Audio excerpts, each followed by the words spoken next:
SSC মামলায় মুখ্যমন্ত্রী jail যাওয়া উচিত। সোমবার বিকেলে হালিশহর নগর রামনবমী উদযাপন সমিতির তরফে আয়োজিত বর্ণাঢ্য শোভাযাত্রায় যোগ দিয়ে এমনটাই বললেন ব্যারাকপুর কেন্দ্রের প্রাক্তন সাংসদ অর্জুন সিং। প্রসঙ্গত, এই দিন হালিশহর স্টেশন সংলগ্ন অটো স্ট্যান্ড থেকে রামনবমীর বর্ণাঢ্য শোভাযাত্রা শুরু হয়। সেই শোভাযাত্রা হালিশহরের বিস্তীর্ণ অঞ্চল পরিক্রমা করে বলদেঘাটা মোড়ে শেষ হয়। রামনবমীর শোভাযাত্রায় পা মিলিয়ে প্রাক্তন সাংসদ অর্জুন সিং বলেন, ওপার বাংলা থেকে আগত বহু সংখ্যক মানুষজন ওই অঞ্চলে বসবাস করেন। প্রতি বছর তারা ঘটা করে রামনবমী উৎসব পালন করেন। চাকরিহারা শিক্ষকদের বিষয়ে তার বক্তব্য, প্রায় 26,000 শিক্ষকের চাকরি বাতিল হয়ে গেল, আর এখন মুখ্যমন্ত্রী চাকরিহারাদের ভলান্টিয়ার চাকরি করার কথা বলছেন। আসলে মুখ্যমন্ত্রীর মাথা খারাপ হয়ে গেছে।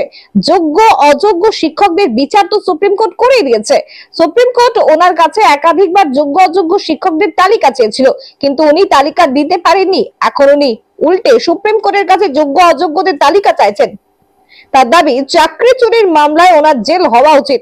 এদিনের শোভাযাত্রায় হাজির ছিলেন বিজেপির ব্যারাকপুর জেলা সভাপতি মনোজ ব্যানার্জি, রাষ্ট্রীয় স্বয়ংসেবক সংঘের সদস্য মদন বিশ্বাস, প্রিয়াঙ্গ পান্ডে, হালিশহরের প্রাক্তন উপপুরপ্রধান রাজা দত্ত প্রমুখ।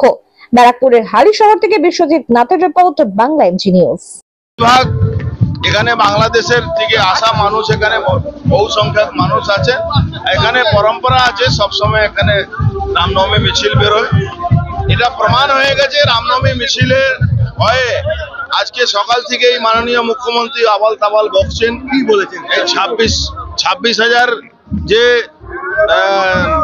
টিচারদের চাকরি গিয়েছে, সেই নিয়ে পার্টির লোককে ডেকে উনাকে মিটিং করতে হচ্ছে। আর উনি সুপ্রিম কোর্টের বিরুদ্ধে কথা বলেছেন, আর তাদেরকে বলছেন নাকি এখন ভলান্টিয়ারি চাকরি দিতে হবে। তাদেরকে মারধর করে যারা অরিজিনাল একটা টিচার, তাকে জিজ্ঞেস করছেন। মনে আছে আপনার ওই আপনার আমলাশোলে একবার জিজ্ঞেস করেছিলেন ওই ঝাড়গ্রামের সাইডে, কে এ মাওবাদী আছে, কেউ প্রশ্ন করলে মাওবাদী হয়ে যাচ্ছে। এখন উনি ওকে জিজ্ঞেস করলেন, তুমি যোগ্য না অযোগ্য? অযোগ্যদেরকে নিয়ে মিটিং করছেন। রাতারাতি একটা কমিটি হয়ে গেল। আজকে উনি বলছেন যোগ্য না অযোগ্য। মমতা ব্যানার্জির মাথাটা খারাপ হয়ে গেছে, আরো মাথা খারাপ হবে 8 তারিখে ডিসিশন। যোগ্য অযোগ্যর বিচার তো সুপ্রিম কোর্ট করে দিয়েছে। এখন উনি সুপ্রিম কোর্ট থেকে লিস্ট চাইছেন। সুপ্রিম কোর্ট বারবার বলেছে যে আপনি আমাকে লিস্ট দিন, উনি লিস্ট দিতে পারেননি। এখন উনি সুপ্রিম কোর্ট থেকে লিস্ট চাইছেন। কাকে বোকা বানাচ্ছেন? উনি ভাবেন উনি একজন বুদ্ধিমান, আর বাদ বাকি কেউ বুদ্ধি নেই। আদালতের অপমান না, ওনার জেল হওয়া উচিত। উনি ইমিডিয়েট জেলে যাবেন, আবার কিছু নেই। দেয়নি তো, ওনার ভয় আছে তো, তারা প্রশ্ন করবে, তার জন্য উনি তাদেরকে বের করে দিয়েছেন। দেখেছেন না, 4 জন ডিসি মিলে লাঠি চালাচ্ছে। 4 জন ডিসি মিলে লাঠি চালাচ্ছে। আপনারা সবাই